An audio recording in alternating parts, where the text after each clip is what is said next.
کیا پاکستان سے مخلص ہیں, آپ پاکستان کے عوام کے ساتھ مخلص ہیں, اور اسی طرز کے اوپر پھر مذاکرات آگے چلیں گے اور چیزیں آگے بڑھیں گی.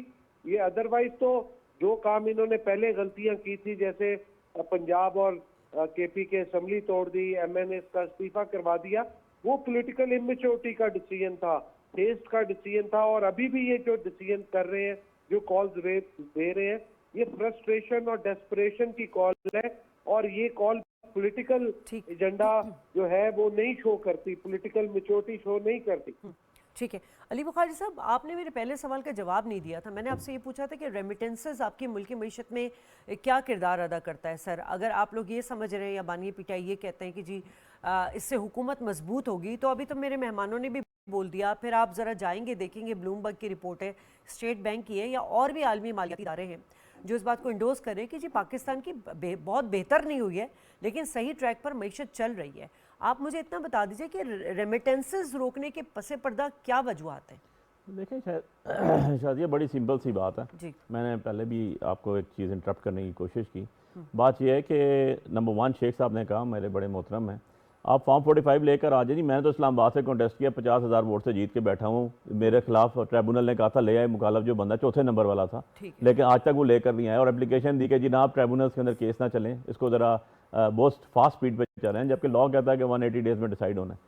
تو آپ لے آئیں, پتہ چل جائے گا دودھ کا دودھ ہے, پانی کا پانی ہو جائے گا. 1 سال گزر گیا, پاکستان میں کسی بھی جگہ ٹریبونل نے ڈیسائیڈ نہیں کیا, اسلام آباد کی 3 سیٹوں سمیت, اور آپ کی طرف سے ڈیلے ہو رہی ہے ون آفٹر انادر. سو بات تو بڑی سیدھی سی ہے, اگر آپ سچے ہوتے تو آپ کہتے آ کے لے جائیں. آپ شادیہ کے پروگرام میں لے کر آ جائیے گا, میرے کاؤنٹر پارٹ ہو کے لے آئے, بیٹھ جائیں گے, یہاں پر ہی فیصلہ کر لیں گے قرآن کے اوپر رکھ کے. نمبر 1. نمبر 2 چیز یہ ہے, جو پاکستان کو مضبوطی چاہیے ہوتی ہے وہ پاکستان کی گورنمنٹ کرتی ہے, اور گورنمنٹ وہ ہوتی ہے جو for the people, of the people and by the people ہوتی ہے. جو کسی چور رستے سے آ کے گورنمنٹ میں بیٹھی ہے وہ کبھی اسٹیبلٹی نہیں کر سکتی. نمبر 3 شادیہ, جو آپ بات کر رہی ہیں, جو اکانومی کی بات کر رہی ہیں, میں آپ کو ایک پاکستان کے فیکٹس اینڈ فگرز بتا دوں. جو 1947 سے لے کے آج تک پاکستان نے آئی ایم ایف کی 24 اور اب یہ 25 ٹائم جو ہے اس کی ان سے پیکج ڈیل کرنے جا رہے ہیں, اس میں سے 16 دفعہ, اور ابھی ہوگی تو 17واں دفعہ, یہ مسلم لیگ نون کی گورنمنٹس میں آئی, ان بھائیوں کی گورنمنٹ میں آئی. پاکستان کی باقی ساری سیاسی پارٹیاں ایک طرف رکھ دیں, جو آمریت کا دور گزرا اس کو بھی ایک طرف رکھ دیں, ان سب کا 8 دفعہ آیا آئی ایم ایف پیکیجز, اور ان میاں صاحبان کی گورنمنٹ میں, پی ایم ایل این کی گورنمنٹ میں 16 دفعہ, اور اگر ابھی لیں گے 17 دفعہ آئے گا. اب تیسری چیز جو آپ نے کہی, تھوڑا سا میں آپ کو, کیونکہ ہسٹری کا اسٹوڈنٹ ہوں نا, آپ کو ایک چیز بتا دوں کہ یہ جو سول نافرمانی ہے یہ آپ کے کانسٹیٹیوشنل رائٹ کے اندر آتی ہے. جب آپ کا کانسٹیٹیوشنل رائٹ وائلیٹ کیا جاتا ہے تب آتی ہے, اور دنیا میں بڑی بڑی سکسیسفل رہی ہے. نمبر 1 1960s میں امریکہ کے اندر یہ سول نافرمانی کی تحریک چلائی گئی, جب سیاہ فام لوگوں کو بس میں بیٹھنے کے لیے جگہ کے لیے اسپیسیفک سیٹ کی جاتی تھی, اور وہ وہاں سے چلی, اور اس نے سارا کا سارا ریولوشن آیا, اور اس کے بعد چیز نہیں ہوئی. بیفور پارٹیشن کی بھی آپ کو بتاتا ہوں کہ گاندھی جی نے ایک سول نافرمانی کی تحریک شروع کی تھی, جب سمندر سے پانی خشک کر کے نمک بنانے کے اوپر جو ہے پابندی لگائی گئی تھی, اور چند لوگوں کے ساتھ 58 لوگوں کے ساتھ وہ چلے تھے, اور ودن فیو کلومیٹر لاکھوں کی تعداد میں ہو گئی تھی, اور اس کے اوپر سے الٹیمیٹلی گورنمنٹ کو اٹھانا پڑا. جب آپ ہمارا گلا دبائیں گے, ہمیں جینے کے حق بھی نہیں دیں گے, ہمیں سانس لینے کا حق بھی نہیں دیں گے. اور میں آپ کے پروگرام میں بیٹھ کے کہہ رہا ہوں, آپ صحافیوں کے طور کو یہ بتانا چاہتا ہوں کہ یہ جو پیپا نیا ایکٹ آ گیا, کل آپ کے تحت اگر یہ اپروو ہو جاتا ہے اور لاء بن جاتا ہے اور پریزیڈنٹ سائن کر دیتا ہے, تو آپ کل مجھ سے یہ کوسچن بھی نہیں پوچھ سکیں گے کہ یہ فارم 47 کے ہے کیا کہ کیا نہیں, کیونکہ کانسٹیٹیوشن رائٹ آ جائے گا. تو ہر چیز کو اگر آپ دبا دیں, گولیاں بھی ماریں, لوگوں کو زخمی بھی کریں, ماریں بھی, لوگوں کی اس طرح پامال کریں, اور کہیں بندہ بات بھی نہ کرے, ایسے نہیں ہوتا. یہ جمہوریت ہے, 2025 میں آپ جا رہے ہیں, آپ ملک کو یوں لے کے نہیں چل سکتے, آپ اپنے لوگوں کو, مخالفین کو بلڈوز کر کے نہیں جا سکتے. الٹیمیٹلی آپ گورنمنٹ میں بیٹھے ہوئے ہیں, الٹیمیٹلی جس طرح بھی آئے آپ پاور کوریڈورز میں بیٹھے ہوئے ہیں, آپ کو چاہیے کہ آپ 2 سٹیپ آگے آئیں. آپ کو چاہیے کہ کیونکہ آپ نے گورنمنٹ کا جواب ملک کے لوگوں کو جواب دینا ہے, آپ نے انٹرنیشنل ورلڈ میں ملک کو لے کر چلنا ہے, تو یو آر رسپانسیبل, آپ کے اوپر رسپانسبلٹی آئے گی, ہمارے پر نہیں آئے گی. تو آپ کا کام ہے کہ آپ آگے آئیں, نہ کہ آپ 10 دن 20 دن جو ہے وہ نیگوسیشن میٹرز کو پینڈنگ کرتے چلے جائیں, اور کہیں ابھی ہمارے ہاتھیوں کے پاس گیا اور وہاں سے آئے گا. This is not a chemistry, this is not a physics, this is a maths, 2 + 2 4. آپ کہتے ہیں 2 آپ کے مطالبات ہیں جی, آپ کہتے ہیں ہم نے 9 مئی کے, آپ نے کہا ہم نے 26 نومبر کر دیا, ہم کہتے ہیں جی آپ نے کر دیا, تو اوکے ایک ڈسپیوٹ ارائز ہو گیا نا, تو اس ڈسپیوٹ کے اوپر ایک کمیشن بنا دیں. تو باقی بات رہ گئی پروٹیسٹ کی. ہم نے ہمیشہ ہم نے تو حکومت نے بنانی ہے, ان کے پاس پاورز ہیں. ڈیڈ لاک نہیں آنا چاہیے, تو ڈیڈ لاک کس نے دور کرنا چاہیے. ہے؟ ڈیڈ لاک انہوں نے دور کرنا ہے, انہوں نے ایک سٹیپ آگے آنا چاہیے. بلا رہے ہیں آپ کو, یہ کیسے بلا رہے ہیں؟ دیکھیں نا, ان کے بلانے کا مقصد کوئی نہیں. جب آج پچھلے ایک مہینے سے آپ نے کیا ہی کچھ نہیں, پہلے آپ نے کہا ریٹرن دے دیں, ریٹرن دے دیا, ریٹرن کے بعد آگے چلا جائیں ہم لوگوں کو دیں گے, یوں تو نہیں ہوتا آپ نے یہ تو نہیں لکھ کے دیا تھا نا کہ 7 دن میں اگر آپ نے نہیں کیا تو ہم مذاکرات ختم کر دیں گے, ڈیڈ لاک آ جائے گا. دیکھیں ہم نے تو 31 کی تو ویسی ڈیٹ دی ہوئی تھی اور 7 تاریخ کو بھی بتا دیا تھا. اور ایک چیز آپ کو بتا دوں گورنمنٹ کے پارٹ کے اوپر, جو یہ گورنمنٹ کہتی ہے نیگوسیشن ہونا ہے اور آگے چلنا ہے, ہم نے لے کے چلنا ہے, بھائی آپ نے ایڈمٹ کیا آپ کے اسپوکس پرسن عثمان صدیقی صاحب نے کہ ہم آپ کی ملاقات کروائیں گے عمران خان صاحب سے, اور آپ فیل ہوئے, اور اس کے بعد انہوں نے بیٹھ کے کہا کہ ہم شرمندہ ہیں, ہم ملاقات نہیں کر سکے. فیڈرل گورنمنٹ آپ کی, پروونشل گورنمنٹ آپ کی, جیل خانہ جات کا وزیر آپ کا, اور آپ ملاقات نہیں کرا سک رہے. دوسری بات یہ ہے کہ اپنے ملک کی ذرا حالت دیکھ لیں, اور پنجاب میں آپ 600% اپنی تنخواہیں بڑھا رہے ہیں. اچھا سر, آپ نے پیکا کی بات کی تو پیکا میں جو ترمیمی ایکٹ 2025 جو آ رہا ہے, اس کا مقصد بھی آپ کو سمجھ آ گیا ہوگا کہ جو فیک نیوز سوشل میڈیا پہ جتنا پروپیگنڈا کر رہی ہے, جو نیریٹو بلڈ کر رہی ہے, اور یہ صرف پاکستان کا مسئلہ نہیں ہے سر, یہ پوری دنیا کا اس وقت مسئلہ ہو چکا ہے کہ فیک نیوز بہت بڑا خطرہ بن چکی ہے. اور حکومت بھی یہ بات انڈورس کر رہی ہے کہ جی ہم کوئی آزادی اظہار رائے پہ قدغن نہیں لگا رہے ہیں, ہمارا مقصد صرف یہ ہے کہ جو منفی خبریں ہیں, پروپیگنڈا جو ہے وہ انسانی حقوق کے پامالی کے اوپر آ رہی ہے. خیر میں آفتاب صاحب سے بھی اس کا جواب لے لیتی ہوں. سر بہت ساری باتیں کی علی بخاری صاحب نے, حکومت کی جو پروگریس ہے اس پر بڑے سوالات اٹھا لیے, آپ اس کو کس سے جسٹیفائی کریں گے؟ اور اب جو حکومت اس طرح جو اقدامات لے رہی ہے, جیسے اسٹیٹ بینک نے پالیسی ریٹ میں 1% کمی کے ساتھ اسے 12 کر دیا ہے, یقیناً اس سے جو سرمایہ کار ہیں اس میں اس کا اعتماد بڑھے گا, مہنگائی بھی سنگل ڈیجٹ میں آ گئی ہے. دوسرا, حکومت اور جو اڑان پاکستان کا پروجیکٹ لے کر آ رہی ہے, FDI ہمارے جو بہت بہترین ہو گئی ہے, ڈیجیٹل جو ہمارا جو اکانومی ہے اس کو تو اس بار انڈورس کیا گیا ہے ورلڈ اکنامک فورم میں. تو سر آپ لوگ کی تو بقول علی بخاری صاحب کے کہ حکومت کی تو کوئی پروگریس ہی نہیں ہے. دیکھیں جی, بات یہ ہے کہ بہت سی باتوں کا جواب تو آپ نے خود ہی دے دیا ہے. اب دیکھیں نا, اس وقت بے گھر افراد کے لیے جو ایک اسکیم شروع کی گئی ہے گورنمنٹ آف پنجاب سے, کیا اس سے پہلے کوئی اس قسم کی اسکیم انٹروڈیوس ہوئی؟ پھر جو ہے بے روزگار نوجوانوں کے لیے 10 لاکھ سے لے کر 3 کروڑ روپے تک قرضے سود دیے جا رہے ہیں, کیا اس سے پہلے گورنمنٹ نے ایسا کام کیا؟ پھر آپ دیکھیں کہ دلہنوں کی شادیاں جو کروائی جا رہی ہیں, یہ میں سمجھتا ہوں ایک بہت بڑا سٹیپ ہے گورنمنٹ پنجاب کا. پھر آپ دیکھیں کہ ملک کی اکانومی بہتر ہوتے چلی جا رہی ہے. آج سے کچھ عرصہ پہلے وہ وقت بھی تھا کہ جب ملک ڈیفالٹ ہونے کے قریب تھا, لیکن اللہ کی مہربانی سے نون کی حکومت نے اپنے ساتھیوں کے ساتھ مل کر, جو ایک جوائنٹ حکومت ہے, پیپلز پارٹی بھی ہے, MKM بھی ہے, ان سب کے ساتھ مل کر پاکستان کو ان کرائسس سے باہر نکالا, پاکستان کو ڈیفالٹ ہونے سے بچا لیا, اور بچا ہی نہیں لیا بلکہ پاکستان کو ایک ترقی کے راستے پر بھی ڈال دیا ہے. یہ وہ حقائق ہیں جن سے آپ نظر نہیں چڑھا سکتے. پوری دنیا اب تسلیم کرتی ہے کہ پاکستان انویسٹمنٹ کے لحاظ سے ایک بہتر ملک ہے. یہاں پر حالت یہ ہو گئی تھی کہ لا اینڈ آرڈر کی صورتحال ایسی ہو گئی تھی کہ ہمارے پختونخوا کے کچھ علاقے عملی طور پر ان لوگوں کے نیچے دب گئے تھے.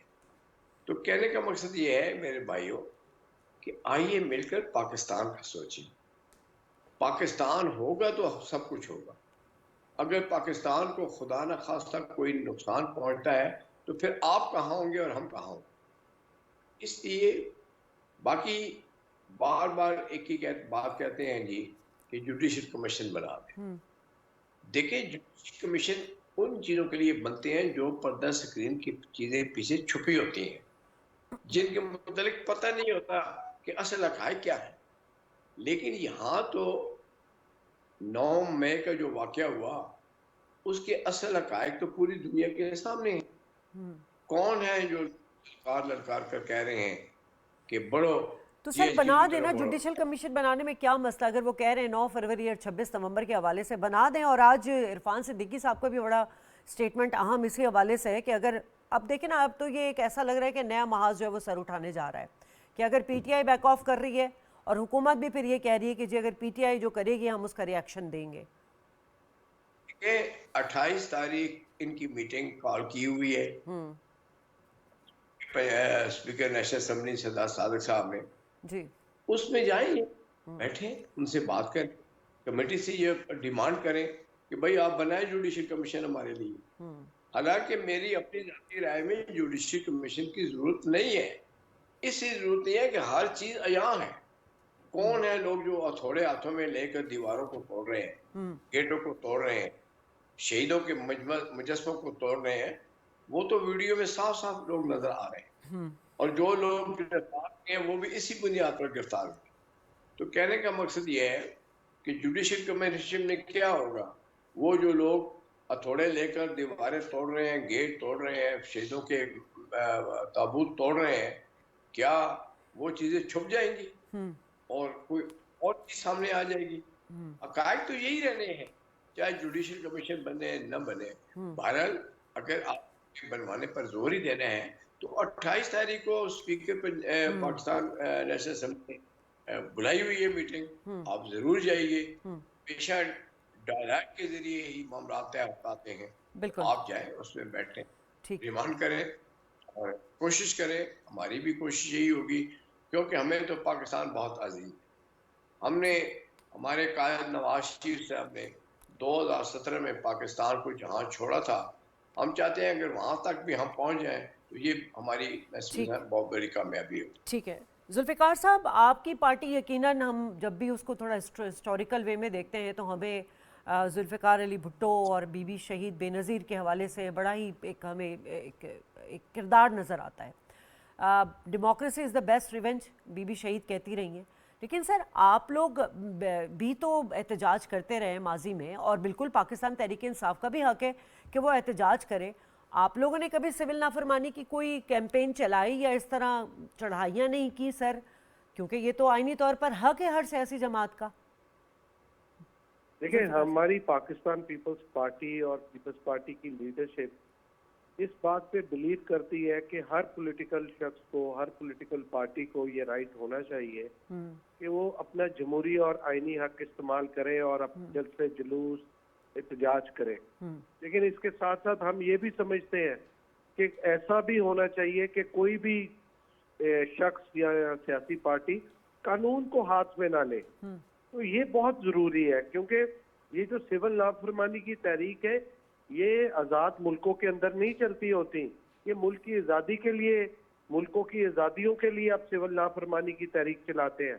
اور جو شخص ملک کے اندر رہتے ہوئے اپنے ہی ملک کو توڑنے کے لیے سول نافرمانی کی تحریک چلائے، وہ ملک کے ٹریٹرز ہوتے ہیں، وہ ملک کے غدار ہوتے ہیں.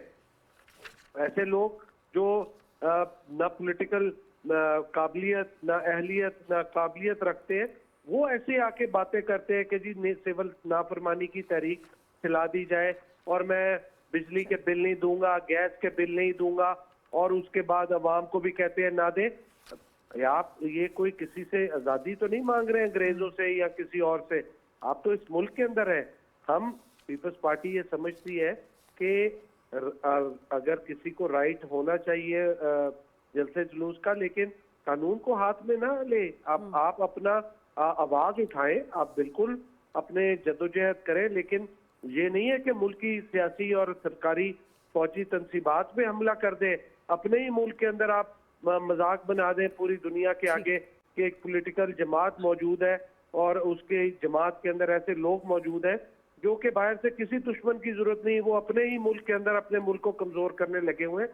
اور یہ جو فورن ریمیٹنس کو روکنا، یہ بھی اسی سلسلے کی ایک کڑی ہے. آپ دیکھیں نا، عمران خان صاحب جب پاور میں آئے تو 8 ماہ تک انہوں نے کہا جی ہم آئی ایم ایف پہ نہیں جائیں گے. اس کے بعد جب یہ گئے تو انہوں نے آئی ایم ایف کے ساتھ ون سائیڈڈ ایگریمنٹ کیا. پاکستان کے اندر انہوں نے پرائم منسٹر ہاؤس کی بینچیں بیچ دیں، گاڑیاں بیچ دیں کہ جی پاکستان کے خزانے میں جو ہے وہ پیسے آئیں گے. پیسے آئے، اب یہ تو آپ خود ڈیسائیڈ کریں کہ کتنے پیسے آئے.